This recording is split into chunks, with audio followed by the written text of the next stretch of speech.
The way we capture movies has not changed a whole lot over the years. I mean, sure, the technology has made it easier and quicker, but the act is still the same. Bring a camera, bring actors, bring a crew to a location, and shoot. But that might be changing soon. Films might soon be created not on a location, but all inside of a computer. Locations and settings are vital. They can tell us tone, they can tell us what's at stake, and they can reveal something to a character. As important as they are, filmmakers seek out the perfect setting. It was a site unmarked on any map until discovered by director David Lean and art director John Box. Actually traveling to a location is beneficial for the filmmaker and the actor, so they can feel the environment and interact with it. No one gets this better than the show Game of Thrones. If you believe the worlds in which people are living and we're actually filming, you believe more about the stories and about the characters. It's just such a major factor in why this show has worked. However, when a film is shot on location, it does take a lot of resources and an army of a crew to pull it off.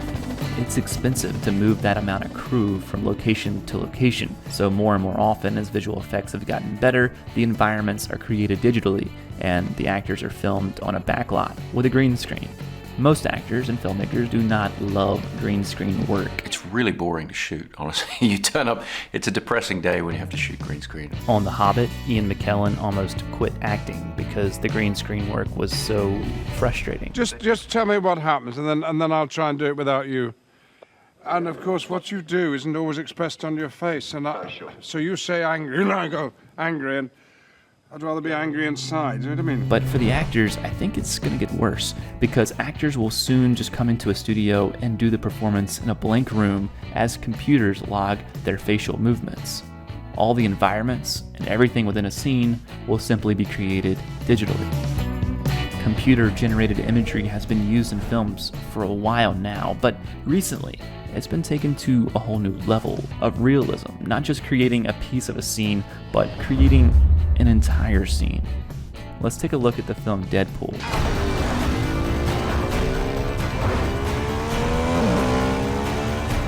That entire sequence was created all within a computer.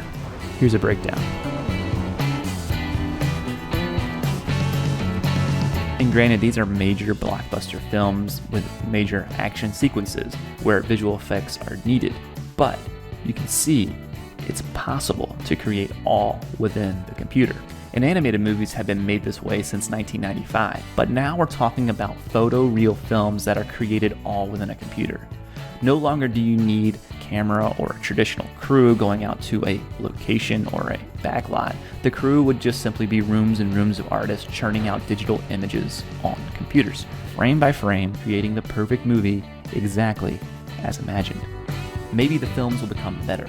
You can fine-tune every last detail to perfection instead of leaving things to chance on location.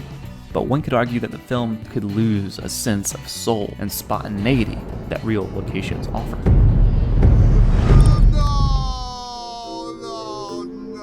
There's no need to worry about this change happening tomorrow. We still have a ways to go until we can create a lifelike human that is truly lifelike.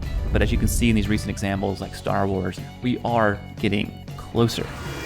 In most situations today, it is still much cheaper to shoot on location because visual effects are expensive.